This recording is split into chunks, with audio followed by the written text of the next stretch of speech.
Hello and welcome to my Bolt EUV. This is Jim and we're going from point A to point B. Climb in. Let's go. Today we're going to examine Super Cruise and vehicle automation in general. We'll talk about what are the levels of driving automation, where Super Cruise is on the scale of automation, how does it compare to the automation of other automakers, my impressions of Super Cruise, and are there aftermarket options for this functionality?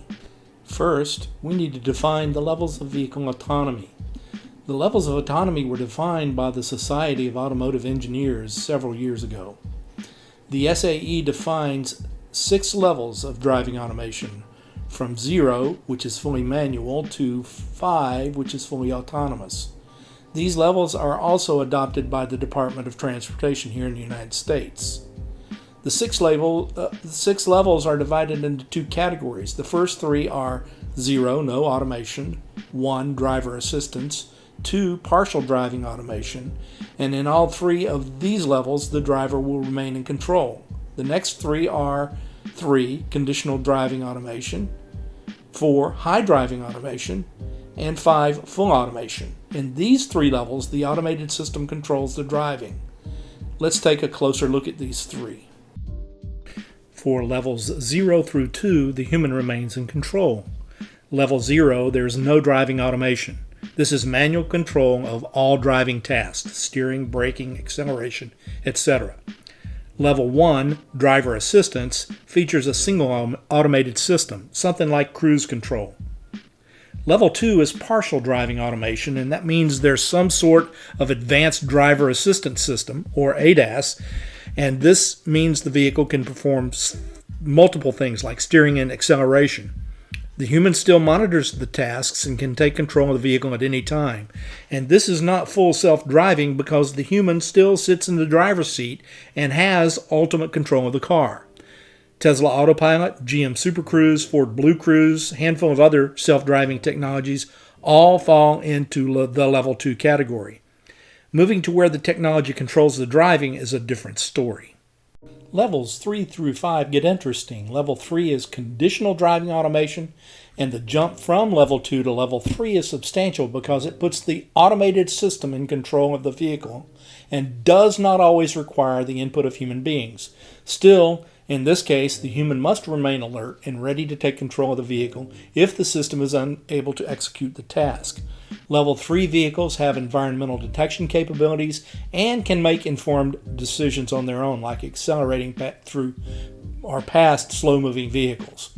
Level 4 is high driving automation. The biggest difference between Level 3 and 4 is Level 4 can intervene if things go wrong or if there's a system failure.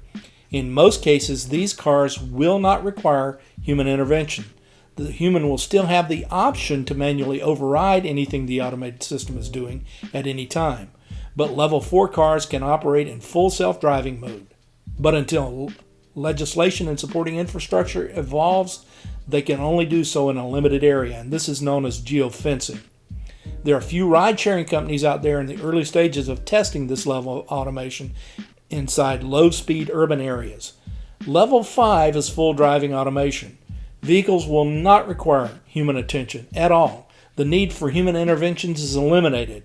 Level 5 cars will likely not even have a steering wheel, accelerator pedal, and brake pedal. They will not require geofencing and will be able to do anything a human driver can do.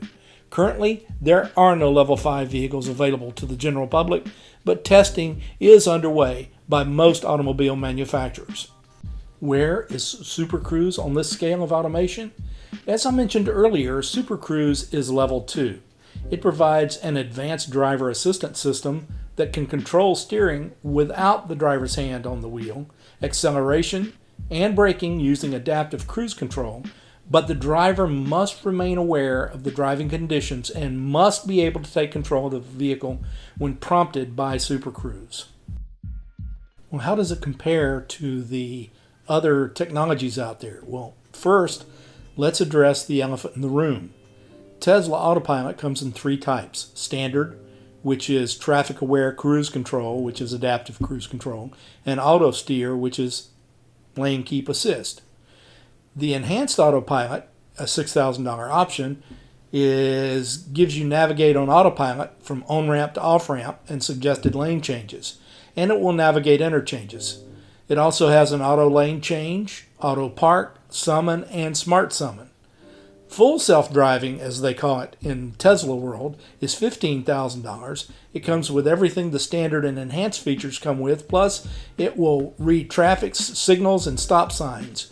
It will automatically slow and stop your car without your supervision at those locations.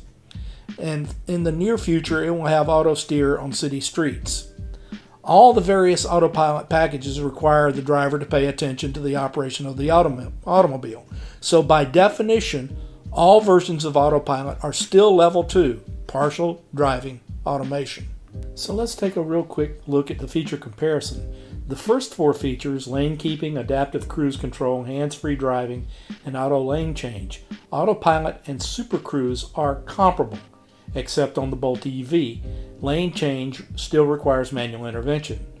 For the next 3 features, auto park, summon, smart summon, there's nothing in the Super Cruise wheelhouse to match these yet. But I know GM is working on that. They've said so. And the final feature of traffic signal and stop sign recognition, GM is still way off on this. In fact, GM is quite a ways off in moving into anything that resembles level 3 automation.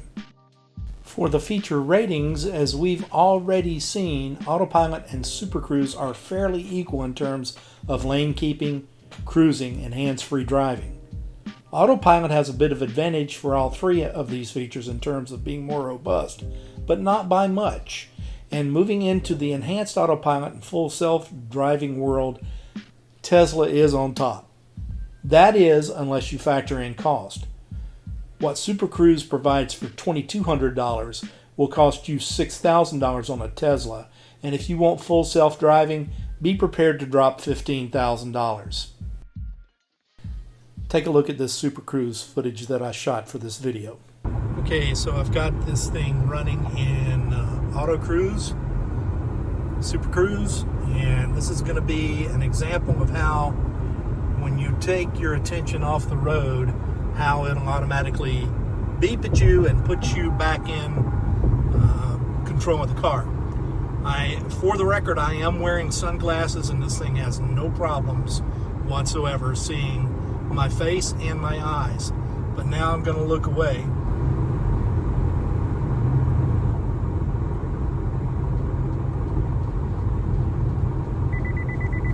You notice it flashed at me green for a while, and then it told me to take control of the vehicle. So this level of automation is very sensitive to drivers paying attention. And if you'll notice right there, there's a camera, and on either side of the steering wheel there's a green light and 2 infrared lights that are flashing lights in my face, so it can even see in the dark as to whether I'm paying attention.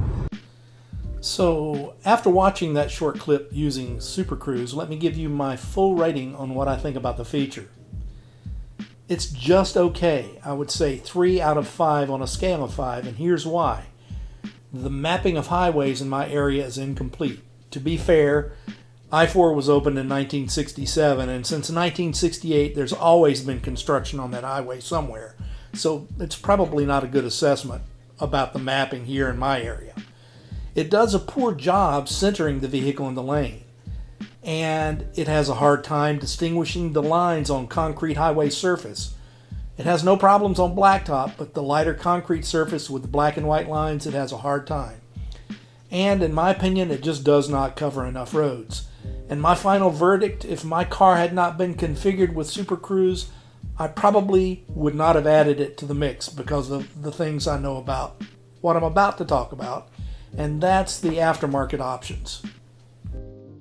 Well, what are the aftermarket options, you may ask? Well, let's say your car, in this case the Chevy Bolt EV or Bolt EUV, does not have Super Cruise, and you really want to have a similar feature. If you have the Bolt EUV with the Premier or Premier Redline trim without Super Cruise, or the Bolt EV 2LT trim with adaptive cruise control and lane keep assist, then you're in luck. The system is called openpilot and the company is Comma.ai. and it provides the hardware you need to add a package to your car that will give you level 2 automation. I've provided a link in the description below to their website. This upgrade is not cheap. It costs $1,250 for the hardware plus $200 for the cabling. But if you're just itching to add a Super Cruise-like upgrade to your Bolt, this just might work for you. I'm also providing a link to a video showing this system in work on a 2022 Bolt EUV. And that description or that link will be in the description below. Well, that about wraps it up for this week. I hope you've been able to pick up some new information about automotive automation and Super Cruise. If you have questions, be sure to add them to the comments below and I will try to find the answer. Otherwise, please do remember to subscribe, share, comment, and like. And if you want to know when I upload something new, hit the notification bell. Remember, treat everyone with kindness, put a smile on your face, help someone today, and pay it forward when someone does the same for you. Thanks for stopping by, and I'll see you soon or somewhere along the route from point A to point B. Take it easy, everybody.